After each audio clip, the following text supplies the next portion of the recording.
स्वागत है आपका कमोडिटी अगले हफ्ते में, जहां हम आपको कमोडिटी से जुड़े तमाम सवालों के जवाब देंगे। साथ ही कमोडिटी मार्केट में अगले हफ्ते के लिए ट्रेडिंग रणनीति बनाने में हम आपकी मदद भी करेंगे। कमोडिटी मार्केट में बाजार को समझने के साथ साथ रणनीति बनाना भी बेहद जरूरी है। बात चाहे सोने चांदी की हो, बेस मेटल्स की हो, या फिर एग्री कमोडिटी की। ट्रेडिंग की बारीकियों को समझने से जोखिम तो कम होता ही है, आपके लिए मुनाफे के रास्ते भी खुल जाते हैं। इस हफ्ते कमोडिटी बाजार के अनुभव के आधार पर अगले हफ्ते की शानदार ट्रेडिंग की रणनीति बनाने में हमारे एक्सपर्ट्स आपकी पूरी मदद करेंगे, जिसके लिए शो आपको देखना बेहद जरूरी है। तो चलिए सबसे पहले अपने मेहमानों से आपका परिचय करवा दें। हमारे साथ 3 खास मेहमान हैं। हमारे साथ भाविक पटेल हैं ट्रेडबुल सिक्योरिटीज से, रवि देवरा हैं कुबरजी ग्रुप से, और बीरेन वकील साहब हैं पैराडाइम कमोडिटी एडवाइजर से। आप तीनों मेहमानों का बहुत बहुत स्वागत है। लेकिन चलिए सबसे पहले बात गोल्ड की कर लेते हैं, क्योंकि गोल्ड ने इस हफ्ते नया रिकॉर्ड बनाया एमसीएक्स पर। बीरेन सर, क्या लग रहा है अगले हफ्ते ये रिकॉर्ड रैली जारी रहेगी? क्योंकि जिस तरह की अनसर्टेनिटी है ग्लोबल मार्केट को लेकर, इसका फायदा मिलेगा और सेफ हेवन के तौर पे फिर से गोल्ड चलेगा अगले हफ्ते? अभी भी रिस्क हेवन प्रीमियम तो बरकरार है। जो पिछले 2-3 वीक में हमने अमेरिकन बैंकिंग में थोड़ा संकट देखा था, यूरोपियन बैंकिंग में स्विस बैंक का जो एपिसोड हुआ, अब शायद कनाडा रडार पे आया है। वहाँ जो सेकंड लार्जेस्ट बैंक है वहाँ शॉर्ट इंटरेस्ट बना हुआ है। तो अभी भी ये जो डिस्ट्रेस है कुछ जगह पे, और बहुत सारे मार्केट्स में रियल एस्टेट डिस्ट्रेस भी है। तो ऐसा लग रहा है कि डॉलर की ब्रॉडर वीकनेस, थोड़ा कुछ geopolitical tension, recently Taiwan, Russia, America का जो जियोपॉलिटिकल रिफ्ट है, तो ये सब गोल्ड के लिए थोड़े सपोर्टिव है। जब तक डॉलर इंडेक्स में कमजोरी रहेगी, और खास करके क्रिप्टो में जो अभी हमने उछाल देखा, बिटकॉइन जो 28,000 का स्तर मेंटेन किए हुए है, तो ऐसा लग रहा है कि सभी रिस्क ऑन एसेट में बाइंग मोमेंटम बना हुआ है। गोल्ड भी शायद अगले हफ्ते हम 2048-50 तक के प्राइस शायद देखेंगे। जब तक 1970 होल्ड करता है 1970, तब तक ट्रेंड अपसाइड का रहेगा। आप भी सहमत है बीरेन सर की बातों से? आपको भी लग रहा है गोल्ड अगले हफ्ते भी चलने वाला है? अगर चलने वाला है तो कहां तक जाएगा? क्या दायरा देख रहे हैं अगले हफ्ते के लिए गोल्ड का? जरूर से गोल्ड में जो मोमेंटम है वो शायद लग रहा है कि अभी और एक्सटेंड होगा। हालांकि थोड़ी वोलेटिलिटी के लिए, थोड़ा एक रेंज बाउंड मोमेंटम के लिए आपको अभी रेडी रहना है, क्योंकि नेक्स्ट वीक काफी डेटा आने वाला है। पर्टिकुलर देखे तो अगले हफ्ते जो मेजर डेटा यूएस के सीपीआई इन्फ्लेशन के नंबर से as well as retail sales के नंबर है, तो मुझे लग रहा है कि एक दायरे का मींस के जो वन साइड रैली देखी, शायद ऐसा ट्रेड ना हो, थोड़ी वोलेटिलिटी रहेगी नेक्स्ट वीक, क्योंकि इतने चलने के बाद थोड़ा प्राइस कंसोलिडेट करेगा। हाँ, सेंस डेफिनेटली पॉजिटिव है। अभी भी लग रहा है कि जो रिस्क के एसेट क्लासेस है उसमें थोड़ा बहुत डॉलर का सपोर्ट मिल रहा है। ट्रेजरी भी नीचे है, तो मुझे लग रहा है कि इसका एक सपोर्ट आता हुआ दिखेगा। अगर नेक्स्ट वीक यूएस में इन्फ्लेशन के डेटा थोड़े मींस के एक्सपेक्टेशन से नीचे या एक्सपेक्टेशंस को मैच करते हैं, तो मेरे हिसाब से एक काफी इंपॉर्टेंट सपोर्टिव फैक्टर गोल्ड के लिए रहेगा, क्योंकि डॉलर मुझे लग रहा है कि over period of time weakness आगे भी शो कर सकता है। तो गोल्ड में आप बाय एंड डिच का स्ट्रेटेजी अगले हफ्ते रख सकते हैं। 60,500 के करीब एक अहम सपोर्ट है, बाय करें विद स्टॉप लॉस ऑफ 60,000। मुझे लग रहा है 61,280 तक के लेवल्स आपको गोल्ड में आते हुए दिखेंगे। स्टॉप लॉस जरूर से लगाए, इतनी रैली के बाद थोड़ी वोलेटिलिटी बढ़ सकती है। ओके, तो ये व्यू है गोल्ड को लेकर 2 एक्सपर्ट्स का। अब कुछ सवाल जवाब भी ले लेते हैं। सबसे पहले हमारे साथ जो दर्शक हैं वो अमित हैं, कच्चे तेल पे पूछना चाह रहे हैं कि क्या करना चाहिए। भाविक, क्या लग रहा है आपको, कच्चे तेल की चाल किस तरह की रहेगी अगले हफ्ते? ओपेक प्लस के फैसले के बाद जिस तरह की रैली हमने देखी है, करीब करीब $15 चला ब्रेंट क्रूड का भाव, 20% की तेजी 2 हफ्ते में आने के बाद, क्या अब अगला हफ्ता कैसा होगा? क्या करना चाहिए? किस तरह की ट्रेडिंग रणनीति बनानी चाहिए अगले हफ्ते? विष्णु जी, देखिए अच्छी एक रैली आ चुकी है, और इनफैक्ट ओपेक की डिसीजन से जो सप्लाई टाइटनेस है वो इनफैक्ट और बढ़ चुकी है। तो मुझे लग रहा है कि आगे जाके वॉलेटिलिटी भी बढ़ेगी, कि कोई भी अगर सप्लाई शॉक होगा तो अच्छी वॉलेटिलिटी देखने को मिलेगी। टेक्निकली अगर मैं देखूं तो आई थिंक 6500 का एक अच्छा सपोर्ट बन के आ रहा है। मुझे लग रहा है कि जब तक तक 6500 ब्रेक नहीं करता है तब तक पोजीशनल बाय में ही रखना चाहिए। हालांकि ऊपर मुझे लग रहा है 6850 से 6900 के बीच में एक बार प्रॉफिट बुकिंग आ सकता है, क्योंकि अच्छी खासी रैली देखने को मिल चुकी है। तो मैं आइदर उनको बोलूंगा कि 6500 के स्टॉप लॉस से लॉन्ग कर सकते हैं और 6800 का टारगेट, या तो अगर नेक्स्ट वीक 6500 के नीचे जाता है तो एक बार वो शॉर्ट कर सकते हैं 6300 के टारगेट के लिए, और 6600 का स्टॉप लॉस रख सकते हैं। चलिए अब अगले दर्शक का सवाल ले लेते हैं। अभिषेक हैं एमपी से, चांदी की तेजी कहां तक जा सकती है? बीरेन सर क्या लग रहा है? 32 महीने के बाद हमने देना है एमसीएक्स पर 75,000 के पार चली गई चांदी इस हफ्ते। क्या अब ये चांदी की जो तेजी है, क्या आपको लग रहा है कि रिकॉर्ड तक जाएगी? कहां तक एक्सटेंड होती दिख रही है? जो 2021 में इसका भाव $30 तक चला गया, उसके बाद हमने काफी करेक्शन भी देखा। अब सोने की तुलना में वो पिछड़ गई थी, तो अब ये री रेटिंग वाला मामला है। तो मे बी के अगले कुछ वीक तक वो गोल्ड को आउट परफॉर्म करे। तो यहाँ कॉमेक्स के टर्म में अगर मैं देखूँ तो मुझे 2660, 2680, 27 समथिंग के रेट शायद देखने को मिलेंगे। और इंडियन टर्म्स में उस समय का जो हाई था 78,000, 78,000, वो शायद इस बार पार हो जाएगा। बट फिर भी ये तेजी को मैं चेंज नहीं करूंगा। कहीं ना कहीं मुझे इसमें डाउनसाइड रिस्क भी दिख रहा है, क्योंकि पिछले 2 साल में हमने बार बार चांदी को 60,000 भी देखा है और 70 भी देखा है। तो इसकी वोलेटिलिटी देखते हुए अब हम टॉप एंड पे है, तो मैं इस तेजी को चेंज नहीं करूंगा। देखते हूँ, अगर कोई शॉर्ट अपॉर्चुनिटी मिलेगी तो ट्राई करूंगा। अगले दर्शक है पंकज ठाकुर झांसी से। गोल्ड इन्होंने 50,000 तक आने की उम्मीद में बैठे हुए हैं। क्या लग रहा है बीरेन सर आपको? 50,000 रुपए नीचे की तरफ, यहाँ से 10 से 11,000 रुपए नीचे की संभावना, कोई भी संभावना आपको दिख रही है गोल्ड में? कॉमेक्स के हिसाब से तो गोल्ड फ्लैट मार्केट है, इसमें कोई बड़ी तेजी मंदी हुई नहीं है। लेकिन यहाँ ड्यूटी और रूपी फैक्टर काफी अहमियत रखता है। इसका सबसे पहला बॉटम जो बना था 38 का बना, फिर 44 का बना, फिर तीसरा 48 का बना। अब शायद मेरे हिसाब से 54 का बनेगा। 54 के नीचे मुझे फिलहाल नहीं लग रहा है।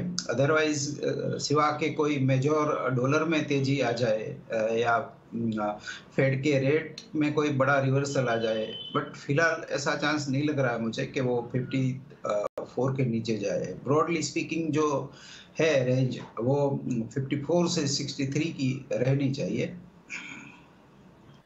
अगले दर्शक हमारे साथ राजेश हैं फरीदाबाद से। नेचुरल गैस में ऑप्शन की ट्रेडिंग रणनीति जानना चाह रहे हैं। भाभी क्या लग रहा है, ऑप्शन में कोई ट्रेड बन रहा है क्या नेचुरल गैस में? जी जरूर से। देखिए नेचुरल गैस में अगर मैं बात करूँ तो आई थिंक अपसाइड तो मुझे फिर भी तो लग नहीं रहा कि ज्यादा हो सकता है। मे बी 190, 195, क्योंकि अगर फंडामेंटल्स देखूँ तो अभी थोड़ा बहुत प्रोडक्शन कम हुआ है क्योंकि मेंटेनेंस सीजन स्टार्ट हुई है। बट अगर वेदर फोरकास्ट देखे तो वेदर फोरकास्ट इतनी नहीं लग रही है कि आगे जाके ठंडी हो सकती है। यहाँ पे थोड़ा बहुत वैल्यू बाइंग दिख रहा है, और 2 दिन सबने देखा है कि 172 का जो सपोर्ट है वो ब्रेक नहीं कर पा रहा है। तो आई थिंक ऑप्शन में वो 180 के कॉल ले सकते हैं, और स्टॉप लॉस रखिए जब तक 172 के नीचे फ्यूचर क्लोज नहीं होता तब तक वो अपनी पोजीशन कॉल की बना के रख सकते हैं, और टारगेट 185 के आसपास अगर फ्यूचर में आता है तो वो निकल जाइए। अगले दर्शक हमारे साथ राज हैं अहमदाबाद से। चांदी इन्होंने शॉर्ट कर रखा है, क्या टारगेट आप देख रहे हैं रवि जी? अगर चांदी इन्होंने शॉर्ट अगर किया है करंट लेवल के आसपास, तो नीचे की तरफ कहां तक आता देख रहे हैं चांदी को? मेरे हिसाब से ज्यादा करेक्शन की उम्मीद नहीं करनी चाहिए। अगर आपको चांदी है वो 73,700 के करीब मिल जाए तो एक बार प्रॉफिट बुक कर लेना चाहिए। मुझे उससे बिलो अभी ये फंडामेंटल पे चांदी नहीं दिख रहे। नेक्स्ट वीक शायद आपको थोड़ी वोलेटिलिटी आती हुई दिखेगी, तब आप अगर रुक सकते हैं तो आप क्या करें, 75,670 का एक स्टॉप लॉस लगा के पोजीशन में बने रहे। बट मेरा ये एडवाइस है कि अगर 73,700 के करीब प्राइसेस मिल जाते तो एक बार शॉर्ट में से निकल के एक बार मुनाफा वसूली कर लेनी चाहिए। साथ ही एक सवाल इनका डीमैट पे था कि डीमैट कैसे खरीदे। डीमैट के लिए आप अपने ईटीएफ कैसे खरीदे? तो आप डीमैट के जरिए आप ईटीएफ की खरीदारी कर सकते हैं। जैसे शेयरों की खरीदारी करते हैं उस तरह से आप उसे यूनिट फॉर्म में कर सकते हैं। एक गोल्ड ETF अगर आप खरीदते हैं तो 1 ग्राम की एक यूनिट होती है, उसके आधार पर आपको प्राइसिंग देना पड़ेगा। रियल टाइम प्राइसिंग है वो आपको दिख जाएगा और कई सारे फंड हाउसेस के गोल्ड ETF आपको अवेलेबल होते हैं, डीमैट के जरिए आप इसकी खरीदारी कर सकते हैं। चलिए अगले दर्शक का सवाल ले लेते हैं। राहुल जैन है मुंबई से, 1 महीने के लिए कॉपर खरीदना चाह रहे हैं, किस भाव पर खरीदना चाहिए? 1 महीने का नजरिया है इनका। बीरेन सर क्या करना चाहिए, किस भाव पे खरीदे ये? मैं इसमें बाय साइड में तो नहीं प्रेफर कर रहा हूँ क्योंकि फिजिकल डिमांड बेहद कमजोर है, आगे स्टैगफ्लेशन का रिस्क है, रिसेशन रिस्क थोड़ा है। फिर भी अगर लॉन्ग साइड ही बायस है तो 750 755 के आसपास अगर प्राइस मिले तो बाय करना चाहिए, जिसका स्टॉप लॉस 737 होना चाहिए। अपसाइड ऑब्जेक्टिव 780-85 के आसपास रहेगा। ये पिछले 6 महीने से 750-790 के बीच सीमित दायरे में है। धीरज है राजस्थान से, गोल्ड इन्होंने 54,000 रुपए की उम्मीद में बैठे हुए हैं कि 54,000 आएगा क्या। ज्वेलर हैं राजस्थान से। रवि जी क्या लग रहा है, 54,000 तक गोल्ड के आने की उम्मीद आपको लग रही है और कब तक? मुझे नियर फ्यूचर में नहीं उम्मीद लग रही कि इतना ज्यादा करेक्शन गोल्ड में आ सकता है, बट यस अगर आप ओवर पीरियड ऑफ टाइम अगर 3 से 4 महीना का नजरिया रखें तो एक बार 56,000 से 55,800 की लेवल की मैं उम्मीद कर रहा हूँ। बट मुझे लग रहा है कि अगर आपका शॉर्ट टर्म का नजरिया एंड आपको 1 महीने के अंदर ही कोई जरूरत है तो मेरे हिसाब से आपको वेट नहीं करना है। अगर प्राइजेस आपको गोल्ड में 59,000 मिले तो भी मुझे लग रहा है कि एक बार बाइंग की पोजीशन कर लेनी चाहिए। ओवरऑल जो फंडामेंटल प्लेस है, ज्यादा वीकनेस की एक्सपेक्टेशन मुझे 1 महीने में नहीं है। अगर 3-4 महीने का नजरिया है तो मुझे लग रहा है कि एक बार 56 के करीब आपको फिर से बाइंग का मौका मिल सकता है। ओके, अगले दर्शक है परवीन है हिसार से, 60,630 रुपए में 1 लॉट गोल्ड शॉर्ट किया है, क्या करना चाहिए भाविक? देखिए आई थिंक कल वैसे भी अपना मार्केट बंद है, बट एक बहुत इंपॉर्टेंट नॉन फार्म पेरोल का डेटा आने वाला है, तो उसकी वजह से भी हम मंडे को गैप अप गैप डाउन देख सकते हैं। तो आई थिंक एक बार उनको प्रॉफिट बुक कर लेना चाहिए क्योंकि अभी भी ट्रेंड ऊपर ही लग रहा है। अगर वो प्रॉफिट नहीं बुक करना चाहते तो आई थिंक 61,200 का स्टॉप लॉस बना के रखिए और नीचे अगर कोई भी डिप आती है अराउंड 60,200 के करीब तो एक बार प्रॉफिट लेके निकल जाइए क्योंकि यहाँ पे अभी भी शॉर्ट करने जैसा अभी कोई चार्ट में लग नहीं रहा। अगले दर्शक है प्रशांत है आसनसोल से, सिल्वर मिनी इन्होंने लॉन्च किया है 62,811 रुपए में, क्या करना चाहिए भाविक इनको? सिल्वर मिनी में 62,111 रुपए की लॉन्ग है। बने रहिए आई थिंक क्योंकि अभी भी ट्रेंड तो पॉजिटिव ही लग रहा है, बट स्टॉप लॉस बना के रखिएगा क्योंकि काफी अपसाइड दिख चुकी है हमें, तो थोड़ा बहुत ओवरबॉट में भी है। तो मुझे लग रहा है कि 60,250 के स्टॉप लॉस एक बार बना सकते हैं और 61,600 से 61,700 का टारगेट रखिए, बट 60,200 का स्टॉप लॉस बना के रखिएगा। अगला सवाल प्रशांत का है, नेचुरल गैस पे 242 रुपए 50 पैसे में शॉर्ट किया है, काफी अच्छा फायदा हो रहा है। रवि जी क्या करें? मेरे हिसाब से वहां पे 167 का काफी अहम सपोर्ट है। काफी टाइम से नेचुरल गैस में ये सपोर्ट को ब्रेक कर नहीं रहा। मुझे लग रहा है कि एक बार अगर 170 के करीब मिल जाता है तो मुनाफा वसूल कर लेने, क्योंकि प्राइसेस ओवरसोल्ड कैटेगरी में कभी भी कोई उछाल आ सकता है। तो 170 पे प्राइसेस पे प्रॉफिट बुक कर ले और आई थिंक के ऊपर फिर से 210 220 तक के लेवल मिले तो एक बार आपको फिर से एक अपॉर्चुनिटी मिल सकते है। तो इन द मनी है, अच्छा प्रॉफिट मिल रहा है, तो मेरे हिसाब से आप प्रॉफिट बुक कर ले। 182 का एक स्टॉप लॉस जरूर से लगाए। अगला सवाल प्रशांत का क्रूड पर है, 5,704 रुपए 5704 रुपए पे लॉन्ग किया है, अच्छा फायदा हो रहा है। बीरेन सर क्या करे कच्चे तेल में? अब ये लॉन्ग वीकेंड है तो ये 3 दिन में कुछ भी हो सकता है इवेंट रिस्क के हिसाब से, तो मैं अभी कोई व्यू नहीं है मेरा क्रूड में। भाभी का आप क्या सलाह देंगे, इतने मुनाफे के बाद क्या करना चाहिए कच्चे तेल में? आई थिंक उनको स्टॉप लॉस ट्रेल करना चाहिए, जैसे मैंने अभी बताया कि 6500 का एक अच्छा सपोर्ट बन चुका है, तो अगर 6500 के नीचे जाता है तो वो अपनी पोजीशन निकाल दीजिए, वरना 6500 के स्टॉप लॉस से वो बने रह सकते हैं। इसके बंसल है ग्वालियर से, जिंक 262 रुपए में खरीदा है, अब जानना चाह रहे हैं कि क्या करें, क्या करना चाहिए रवि जी इनको जिंक में? 245 के स्टॉप लॉस से अभी पोजीशन होल्ड करें, काफी सेलिंग हायर लेवल से आ चुका है, तो मुझे लग रहा है कि यहाँ पे एक सपोर्ट के करीब है, तो स्टॉप लॉस से होल्ड करें। अगर प्राइसेस 254 255 के करीब आता है तो एक बार लॉस बुक करके एग्जिट कर ले। ओवरऑल ट्रेंड मुझे वीक दिख रहा है, डाउन साइड अगर ये सपोर्ट लेके थोड़ा भी यहाँ से 8-10 पॉइंट का उछाल आता है तो आप कोस्ट के लिए वेट ना करें, एक बार एग्जिट कर ले। अगले दर्शक है सार्थक हैं दिल्ली से। भारत में जो ब्याज दरों पर जो फैसला हुआ है, हालांकि आरबीआई ने कुछ फैसला तो किया नहीं है, सोने चांदी पर इसका क्या असर जानना चाह रहे हैं। हालांकि रुपए की कमजोरी से घरेलू बाजार में तो भाव बढ़ ही जाते हैं और उसी वजह से इतनी तेजी यहाँ पे दिख रही है, रिकॉर्ड दिख रहे हैं। बीरेन सर, और क्या ऐड करना चाहेंगे आप? मोस्टली तो ये अमेरिकन इंटरेस्ट रेट की सबसे ज्यादा इफेक्ट होती है गोल्ड पे। इंडिया के इंटरेस्ट रेट की ज्यादा खास कोई असर नहीं होती। और चांदी की इनकी सेल पोजीशन भी है सार्थक की, पूछ रहे हैं कि क्या अगले हफ्ते तक होल्ड करे क्या बीरेन सर? अभी इसका मोमेंटम अपसाइड का है तो मैं शॉर्ट कैरी करना प्रेफर नहीं करूंगा।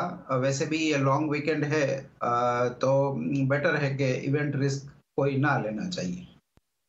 अगले दर्शक हमारे साथ राजा पटेल हैं हरदा से। चना और मूंग प्राइस का आउटलुक जानना चाह रहे हैं।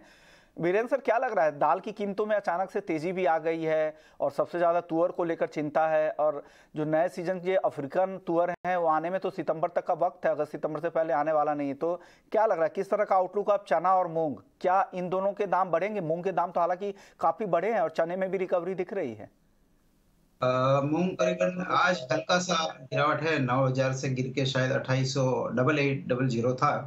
चेन्नई में भी बॉटम से 4400 से 5200 तक की रनअप हमने देखी पिछले 4-5 महीने में। बट अब थोड़ी सरकार हरकत में है और थोड़ा पॉलिटिकली सेंसिटिव कमोडिटी है और इन्फ्लेशन, आगे राज्यों में चुनाव भी आ रहे हैं, तो ये देखते हुए शायद गवर्नमेंट इंटरवेंशन का रिस्क है, तो मैं इसमें थोड़ा तेजी में रहना कम प्रेफर करता हूँ। ओके, अगले दर्शक है हमारे साथ पवन है हिसार से। धनिया और ग्वार सीड पर राय जानना चाह रहे हैं। वीरेन सर, धनिया और ग्वार सीड में क्या करना चाहिए इनको? धनिया फंडामेंटली बाई स्टोरी लग रही है मुझे, क्योंकि प्राइस ऑलरेडी 50% डाउन है लास्ट ईयर की पीक जो 14,000 जैसी हुई थी उसके सामने। गवार काफी cyclical commodity, risk on risk आप इसको बोल सकते हो। तो इसकी भी रेंज बेसिकली 5500 से 6200 बनेगी। अब आगे जाके जब वेदर कॉन्ट्रैक्ट बन जाएगा, ये प्रोबेबली 15 अप्रैल 15 मई में जब मानसून फोरकास्ट आने लगेंगे, तो उस समय इसमें शायद रनअप आना चाहिए। बाय एंड लार्ज इसमें इन्वेंट्री का जो बोझा था वो अभी इतना बोझा है नहीं, तो 5300, 5400 या 5500 को फ्लोर मान के चल सकते हैं। ओके, अगले दर्शक हमारे साथ हैं राजेश हैं फरीदाबाद से। रवि जी, आपसे ये सवाल जानना चाह रहे हैं कि एनजी में ऑप्शंस का कोई ट्रेड है क्या आपके पास? एनजी में आपको जाना है तो मेरे हिसाब से ऑप्शन से आप ट्रेड ले सकते हैं, बट यस आपको थोड़ा वेट करना है, क्योंकि आज इन्वेंट्रीज के नंबर आएंगे तो उसके बाद आपको उसमें ट्रेड करें। बट मेरे हिसाब से अगर ये 180 के करीब आता है तो 180 की स्ट्राइक का पूरा ऑप्शन आप बाय कर सकते हैं। मुझे लग रहा है कि 170 तक के प्राइसेस में डाउनफॉल आना चाहिए। ओवरऑल मेरा मानना है कि 170 से लेके 180 तक के प्राइसेस रहेंगे, तो एक उछाल के वेट करें, इन्वेंट्री के वेट करें। इन्वेंट्री के बाद ये आप कॉल ले सकते हैं। अगर इन्वेंट्रीज में थोड़ा कम ड्रो डाउन रहा, या मुझे लग रहा है कि 1 से 2 वीक में ये जो ड्रो डाउन था वो अभी पॉजिटिव साइड मींस के इन्वेंट्री है वो उसका बिल्डअप चालू हो जाएगा, तो ये प्राइसेस के लिए ओवरऑल नेगेटिव है, तो आप पुट बाय करके चल सकते हैं। अगले दर्शक हमारे साथ जमील भाटी हैं चूरू राजस्थान से। क्रूड और एनजी टारगेट और स्टॉप लॉस जानना चाह रहे हैं। भाविक, क्या करना चाहिए क्रूड एनजी में इनको? देखिए, मैं इंट्राडे का ही व्यू दूंगा। तो इंट्राडे मुझे लग रहा है कि क्रूड अभी भी ऊपर 6640 6650 के टारगेट रख सकते हैं, तो वही है कि 6500 के स्टॉप लॉस से बाय कर सकते हैं। अगर थोड़ा बहुत नीचे आता है अराउंड 6570 और टारगेट रखेगा 6650 का।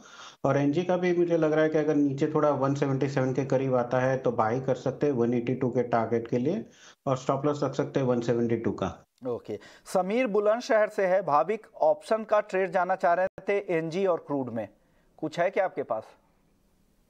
एनजी में जो 180 का क्रूड एनजी में जो 180 का कॉल ऑप्शन है वो मुझे अच्छा लग रहा है। अभी 12.5 के करीब चल रहा है, तो आई थिंक एक बार वो 12 से 1180 के बीच में आता है तो वो बाय कर सकते हैं। 9 के स्टॉप लॉस रखिए और टारगेट रख सकते हैं 17 का। लेकिन जीरे पे बात करना जरूरी है, क्योंकि जीरे में जबरदस्त तेजी का रुख दिखा है। दिसंबर से अब तक 45% और साल भर में 60% की तेजी आ चुकी है। बीरेन सर, क्या लग रहा है जीरे में क्या हो रहा है और क्या फिर से नया रिकॉर्ड बनेगा? जीरे में फसल लास्ट ईयर काफी कम थी, बैलेंस कैरी फॉरवर्ड काफी टाइट था। इस साल भी इसका सेंटिमेंट काफी बना हुआ है, बट ऐसा लग रहा है कि अब ये बबल स्टेज में है, इसमें डिमांड डिस्ट्रक्शन देखने को मिलेगा। शॉर्ट टर्म तो अभी भी वेदर डिस्टर्बेंस का जो फोरकास्ट है, स्पेशली अगले 2-3 वीक में रेन्स और अनसीजनल वेदर का, एक बार ये 15-20 अप्रैल क्रॉस हो जाए, चला जाए, उसके बाद मेरे हिसाब से इसमें जो वेदर प्रीमियम बना हुआ है वो निकल जाएगा, या उसके बाद डिसेंट करेक्शन आ सकता है।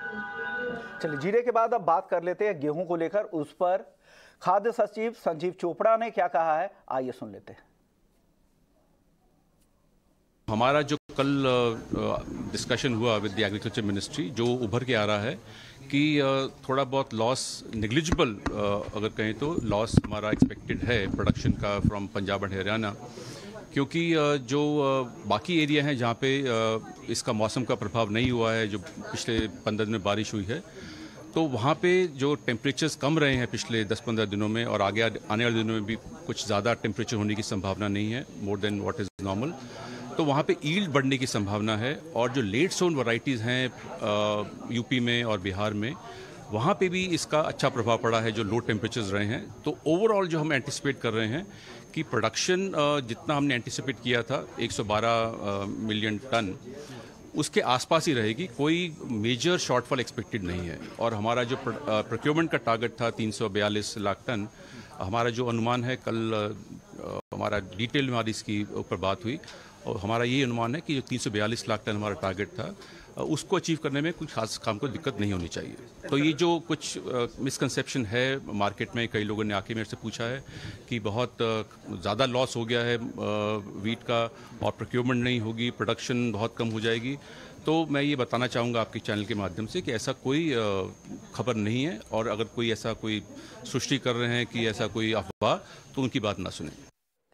यानी गेहूं को लेकर चिंता नहीं है, क्वांटिटी को लेकर चिंता नहीं लग रही है सरकार को, सिर्फ क्वालिटी को लेकर चिंता है। जो बेमौसम बारिश और ओले हुए हैं उसे क्वालिटी को लेकर चिंता है। लेकिन अब अलग अलग कमोडिटी पर हम आपको राय सुनवा रहे हैं। अब इस्मा के प्रेसिडेंट साहब आदित्य झुंझुनवाला साहब से भी हमने बात की थी, उन्होंने क्या कहा है शुगर उत्पादन को लेकर, कितना उत्पादन घट सकता है, साथ ही दाम का फायदा क्या घरेलू मिलों को होने वाला है, आइए सुन लेते हैं।